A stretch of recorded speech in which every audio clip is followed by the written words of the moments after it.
ஆத்தாவும் சேல அந்த ஆகாயத்தை போல தொட்டி கட்டி தூங்க துரி கட்டி ஆட ஆத்தில மீன் பிடிக்க அப்பனுக்கு தளது விட்டு பார்த்தாலே சேத்தனைக்க தோணும் சித்தாடும் என்ன பார்த்த வேணும்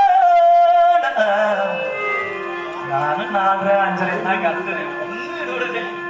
சித்தாடும் என்ன போத்த வேணும்